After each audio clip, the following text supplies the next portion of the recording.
Hi, I'm Thomas Vozzo, CEO of Homeboy Industries, the largest gang rehabilitation program in the world. We're based here in California. On today's show, really what I want to talk to you about as business leaders, how by employing the most marginal people in our society, you're going to improve your company. We're also going to take you through the heartbreaking story of George, our most loyal and best farmers market salesperson.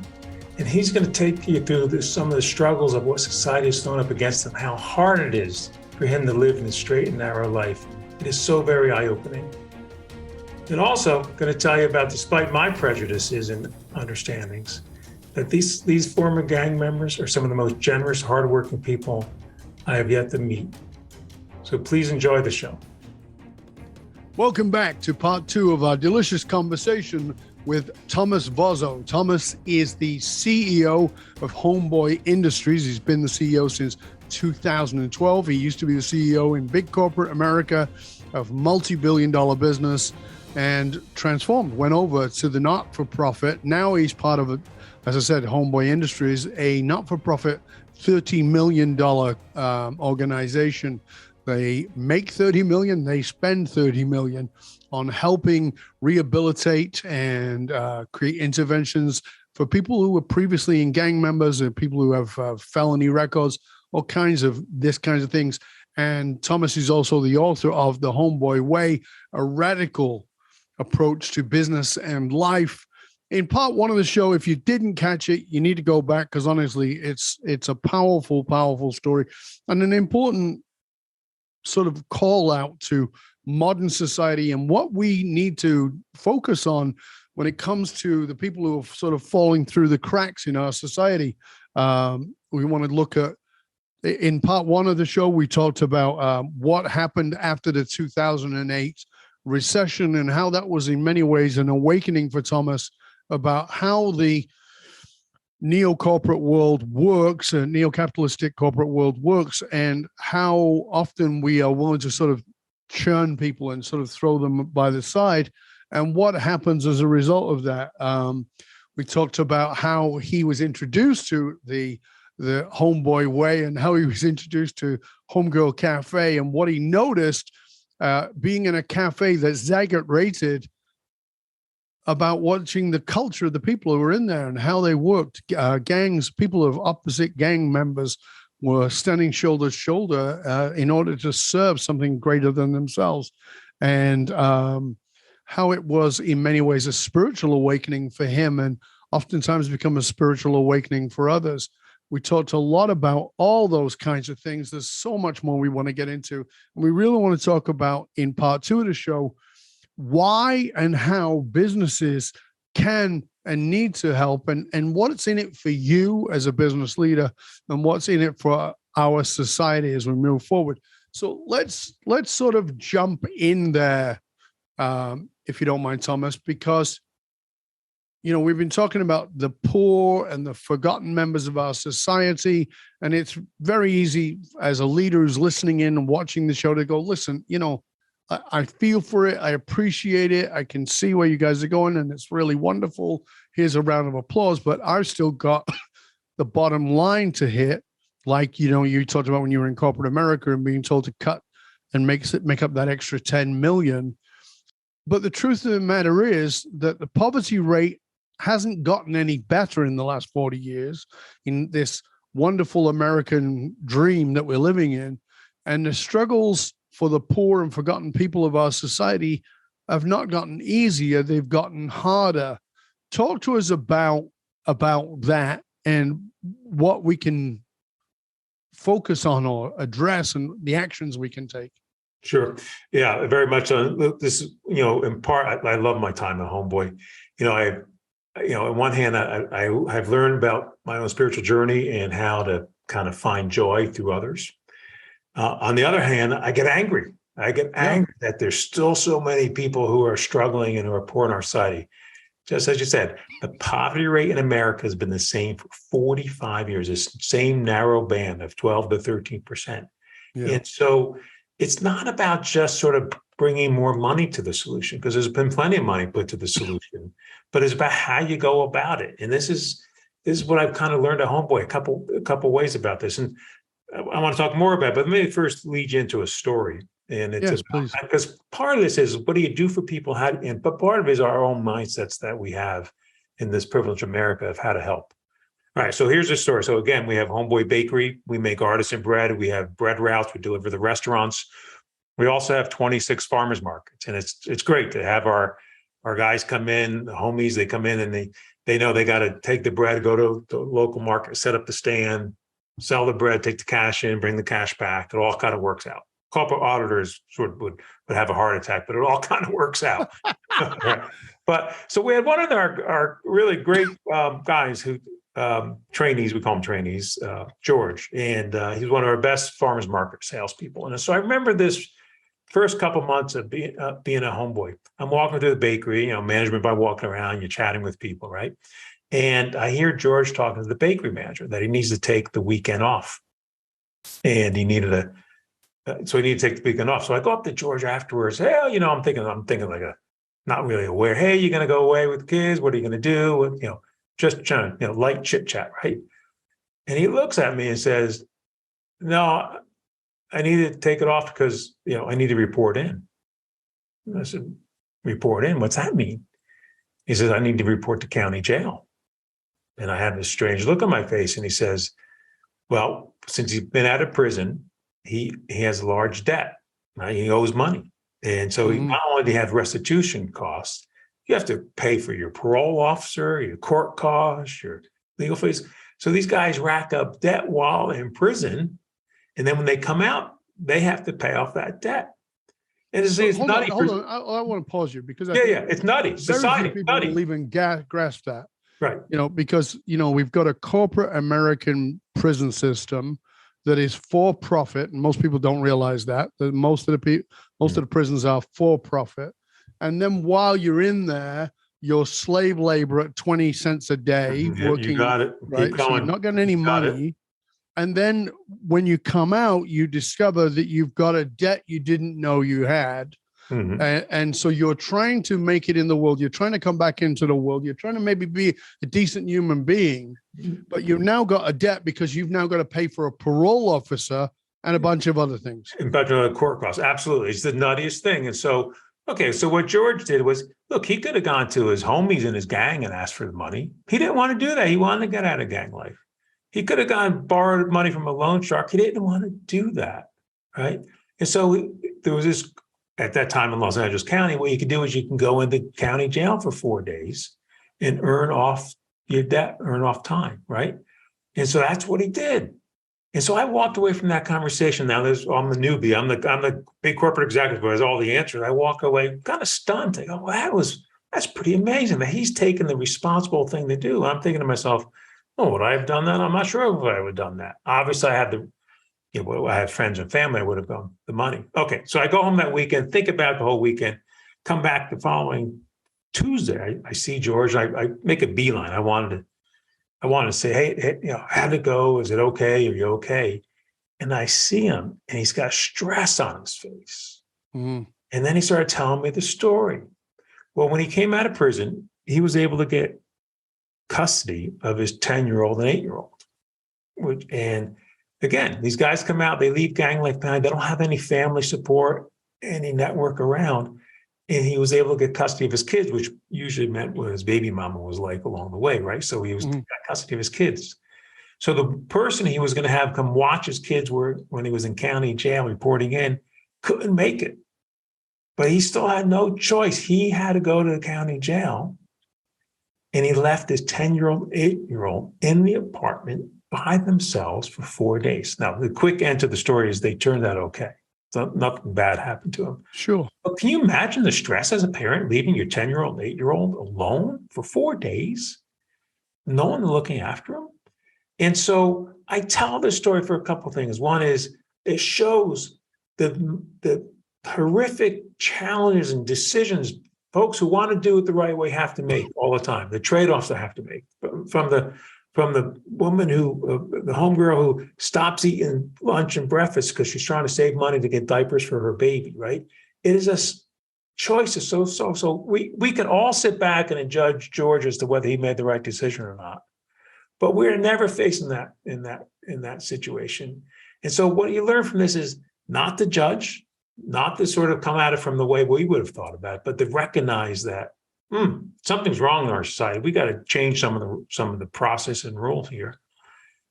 And at the same time, work to make a difference and care. And so why do I tell that story? Because in the end, what's a through line that helps people is having a consistent job, of having a job that they can, maybe they can't work the extra 5 hours a week or 10 hours a week, but if they work 40 hours, then they spend the rest of their week working on these other challenges they have in their life. They got to work through along the way. But having them be employed makes a difference. So my thesis is to change the poverty rate in America, we need to create more jobs, more quality jobs. We need to employ the working poor. And I think if every corporation takes 15% of their next year's hires and say, I'm going to go out of my way to hire the working poor, not hire the one who's best suited for the job, sometimes at these frontline jobs, but the working poor, and invest in providing a little bit more support services around that. It's not going to cost you that much more, but you're having this multiplier effect of how you help people and help the next generation of people for sure. So I mean, that's a profound story. Thank you for sharing that, Thomas. So you've got this person who, I want to help people have a perspective here. So I want you to understand that this person who you've individualized as maybe as a rotten person or as a bad person who does terrible things. The society wags their finger at and saying, you just need to work harder and you'll get ahead. You work harder and you pull yourself up by your bootstraps, all that bullshit that we sell the world. But the truth of the matter is, you don't know the circumstances that led the person to that path. I know where I grew up. I didn't choose the path that other people chose where I was. It was crime, it was violence, it was addiction, it was abuse, it was all those kinds of things. And I chose a different path. But I'm under no illusion that that was my genius. Right? It wasn't that at all. It's just that I had a very different driver. But many of my mates were those guys, and I saw them doing those kinds of things. But in many ways, it feels like there's no choice. But now let you continue with your judgment and say, well, there is a choice. Okay, there's a choice.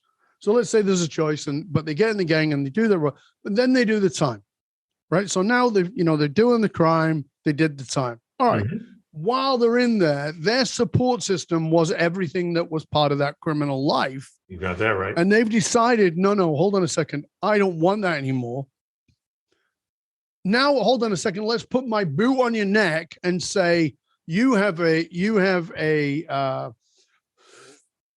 record. So you got tattoos. We're not going to support you. We're going to keep it.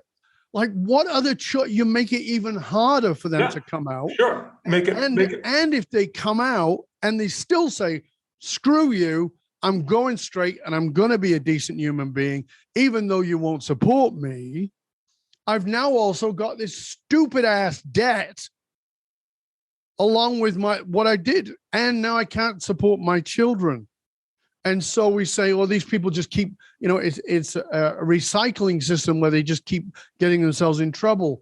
And it's like the people, I had a conversation with a friend of mine years ago who said, these people, they go to McDonald's and they eat their food and they could buy a salad and they could make a salad from the market for a lot cheaper and feed their kids better. I'm like, no, they can't. And they go, right. Why? I said, McDonald's will provide 2 kids and you with a meal for about 10 or 11 bucks. It's going to give you the calories, but none of the nutrition. And you can't serve a nutritional meal today for that. So don't tell me that. And on top of that, all the chemicals and shit that's in that food has got them addicted. So they're addicted and they're trying to save money and they're just trying to get by. So their kids are not up at night crying because they're hungry. Like, where's your bloody compassion?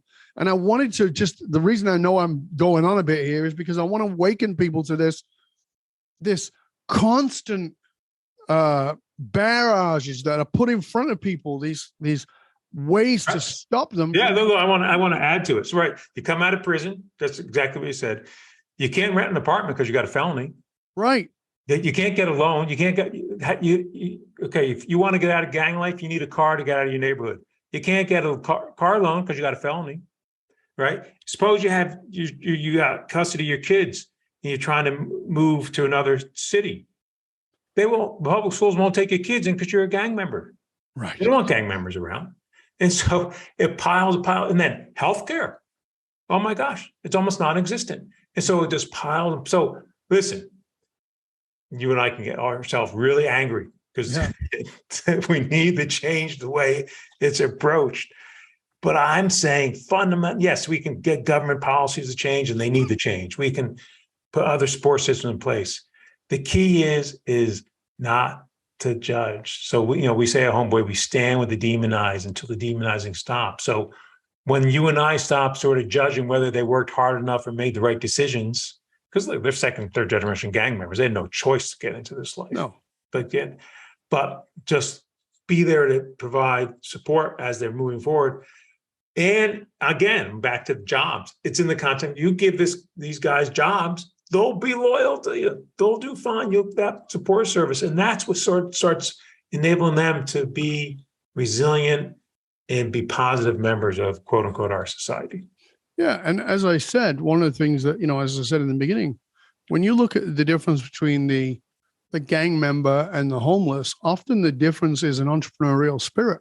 Mm-hmm. And I've said this to many people, if you get a guy who's dealing dime bags on the corner and you can get him to work for you, you've got the best salesman, the best entrepreneurial spirit there is. Because this is a guy who understands the marketplace, right? And he doesn't particularly necessarily want to do that path. But, you mentioned earlier that you were Catholic. Were your parents Catholic? Yes. Were your grandparents Catholic? Half of them were. Right. So you're a Catholic. You didn't wake up and go, oh, I'm having this. It's like, it's inbred. It's like, this is just what we do. Well, think about that as gang life. Mm-hmm. We're all Clips. We're all Bloods. That's what we do. This is what we're born into. And, and of course I've got the tattoo on my face with this and that and the other thing, but it wasn't like it was a lifestyle choice. No. Like you're choosing to be a bloody vegan. Right. And for sure. And I just want to say this in this way too. Listen, people join gang life with the false hope that it's their family, right? Yes. So the massive difference, you can generalize it this way between, maybe me and you or me versus the folks we serve at Homeboy as Father Greg has said to me, we at least had a parent who loved us, who cared for us and sort of put us on the right path. These folks have never had that support system. And so that's the other thing I've learned is not to judge somebody by what there's happening at work, but what's underneath all that. What is their struggle? So if a guy shows up late for us, we don't wag our finger and say, where are you, man? What's going on? One more time you're out. We say, what's going on in your life? Maybe because the parole officer called, or she's got landlord problems, or they're about to turn the heat off, or baby mama drama. I mean, there's other stuff. I'm telling you, our folks always want to do the right thing and do it in a good way. They want to earn a legitimate wage, but it's hard for them to do it all the time. And so deep down, we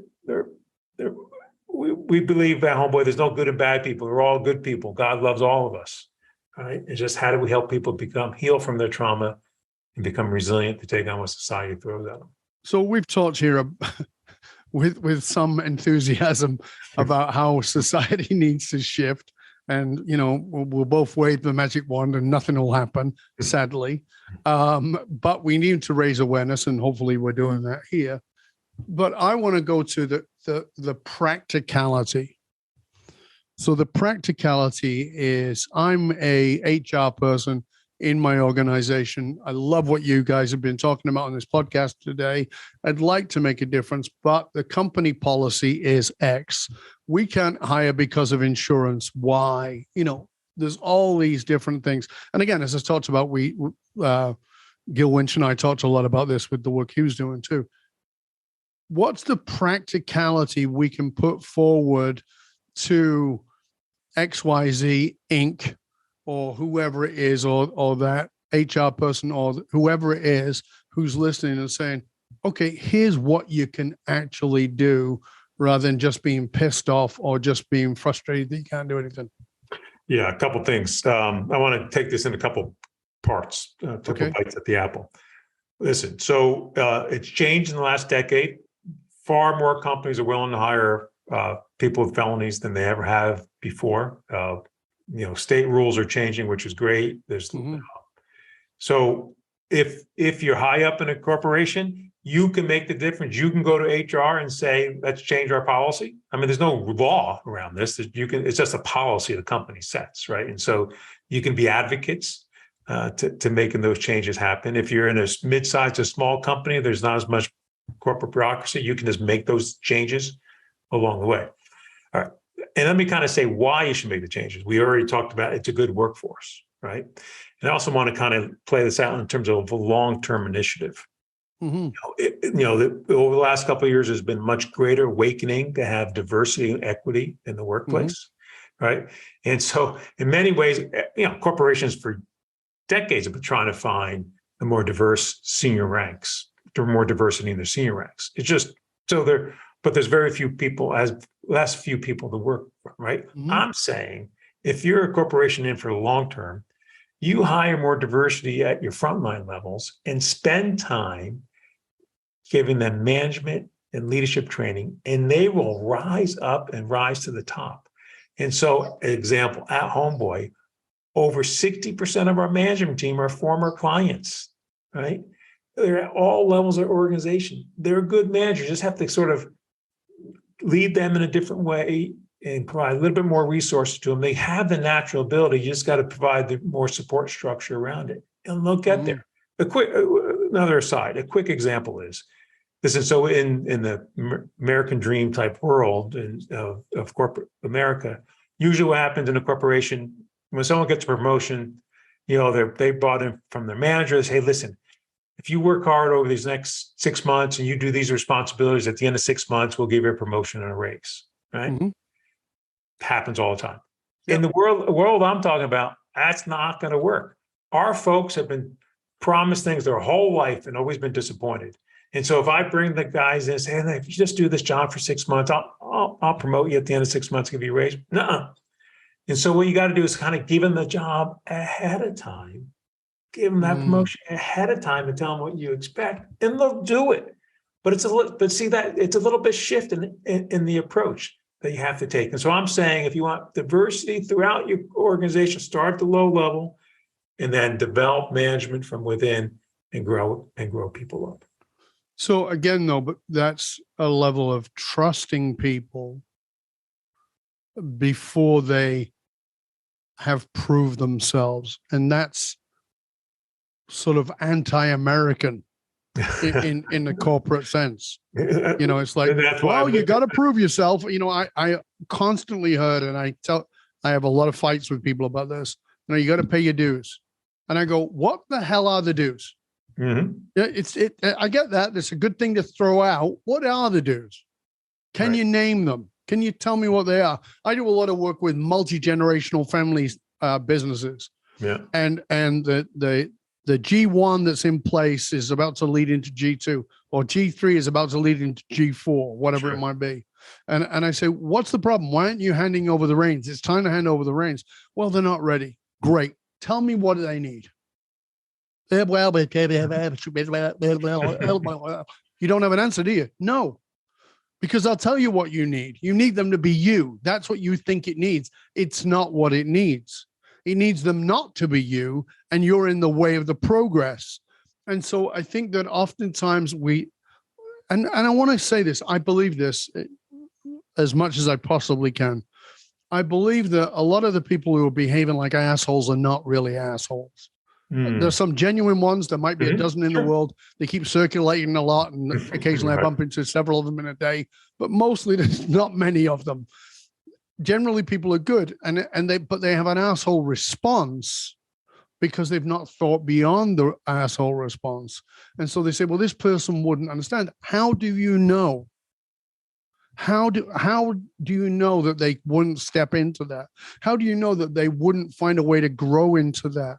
How do you know that they wouldn't not only grow into it, but be incredibly grateful and incredibly loyal because of it? And that's a lot of what you're advocating, right? Absolutely. No doubt about it. Yeah.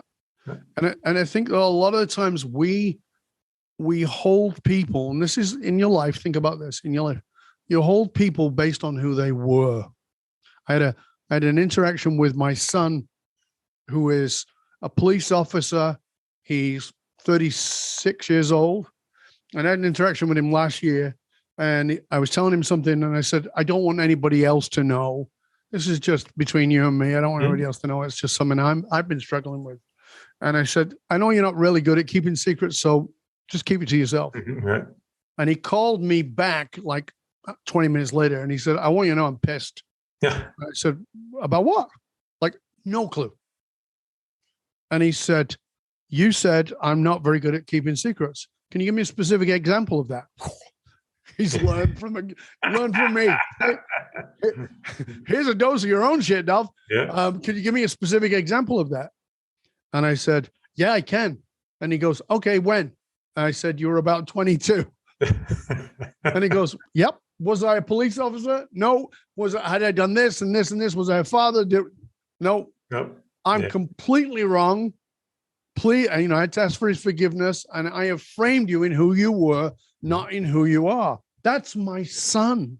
Yeah. Yeah. Think about if you do have your son with all of that. Think about people who have felonies. They're judged their whole life. And so that's my sister point. Who said, let's not be judged by the worst. Let's not define ourselves by the worst thing we've ever done. Right. And I often change. I often say to people, if we live in the world of social media, but let's imagine that it's beyond that you live in a world where everything you ever think, say, or do is filmed, including your thoughts. Mm-hmm. How long are you going to jail?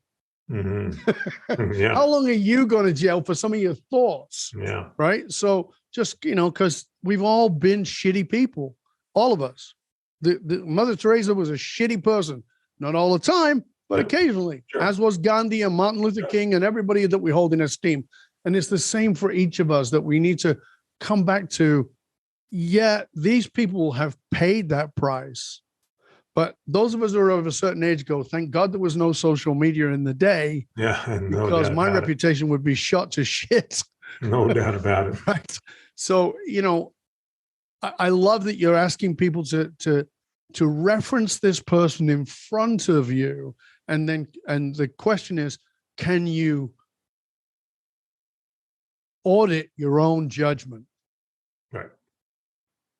Right. So that's almost like stop your own judgment and audit it first to become aware of it. Yeah. Become aware of it. Know that you're judging, because we're all human. We judge, but we just got to learn. That's why I learned most at Homeboy is not to judge.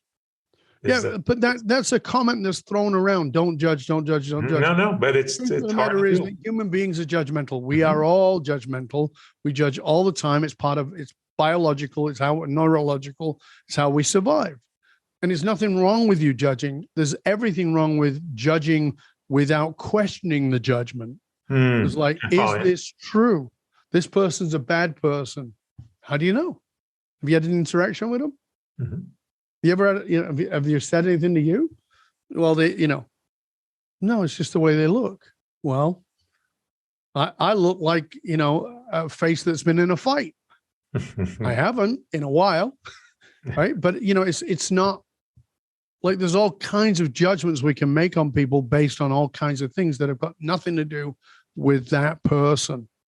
And I really love that you're bringing that home and that you're bringing home the importance of this. So as we come to the end of part 2 here, you've talked about if you're higher up, going and asking to change policy and considering those kinds of things. But what is something that our listener can do that's practical, preferably in the next 5 minutes, but certainly in the next 24 hours, that they can practically go away, use, do, based on what it is that you've been sharing with us today, Thomas? Yeah. Look, listen, so I've also come to believe and understand that joy is foundational to a thriving workplace, right? Mm-hmm. And so all of us who are in workplaces, how do we How do we create a good workplace? How do we allow people to thrive in a workplace? Mm-hmm. And part of it is really seeking joy. It's not happiness. Joy is different. Yep, But joy absolutely. happens through others. And so if your challenge is can someone do in the next 24 hours? Just find somebody you really never talk to that much in your business, in your office, in your factory, and go sit down with them and just talk. Just talk. No agenda. As a human being, Just not talk as a as a human boss. being. And then walk away and just figure out what you got from it, right? And how to make you feel. And I guarantee you, you're going to be more joyous for having done that. And along with it, I think that's great input. And along with it, I would ask you to pause and ask yourself where you had misjudged. Oh, sure. Where you had misjudged, where you had determined who this person was and how you might be wrong, or how you could certainly adjust that. That's really great input. Thank you so much, Thomas. What can people do to support the organization Homeboy Industries?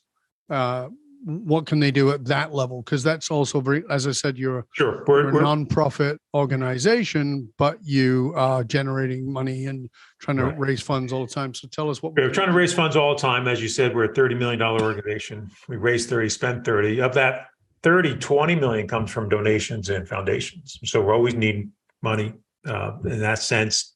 The other amount of money comes from our business revenues. But listen, more and more people need our help. Each week, 15 people interview to be part of a Homeboy program, which means they're been incarcerated, they're in gangs, they're looking to get out of gang life, and they're drug clean, right? They want to come. Just the way the numbers work, we only take on 1 or 2 of them. So there's still so many more people that need our help. So if this interests you, go to our website, make a donation. But really, we have 2 messages here. We need money for help. Poor people need money, and we help them with that. Second is just spread the message what Homeboy's about, is that there's goodness in everybody and that people shouldn't be defined by the worst thing they've ever done, and help spread that message.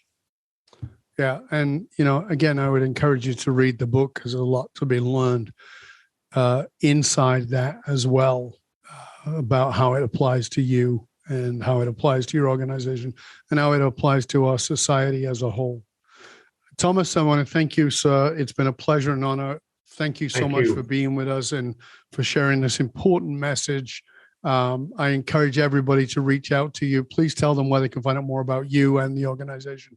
Homeboyindustries.org. And of course, we'll post that in the show notes along with all the other places on social media where you can find out more. One of the things you just said at the end there was that people can donate.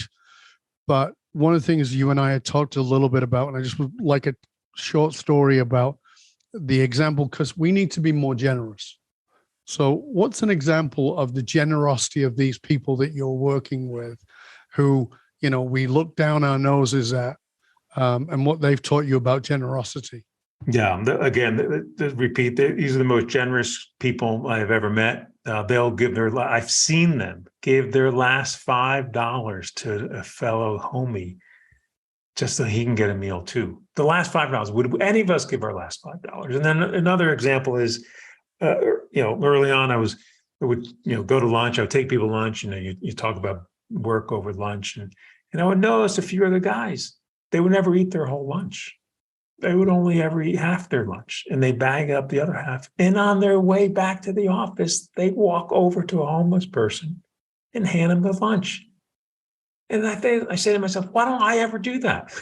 Right. I'm just scoffing down all my food, but it's like this sort of, they understand the challenges of other people have, and they're generous with what they have, and they see that we're all in this together. And they're willing to see what has been made invisible to us as we look on Instagram at the lifestyle we want, rather than looking out into the world. Pull your nose out of the screen, look out at this 3D, 360-degree panoramic view of the world. Yes, it's not all beautiful, but there is so much to be grateful for. Right. And when you're grateful, you can be generous. Thank you, Thomas. It's been a pleasure and honor, sir. Thank you, Dov. I'm deeply grateful for you, for the work that you do. And I encourage you, dear listener, to really find out more about Homeboy Industries. And as I said, the links are all in the show notes.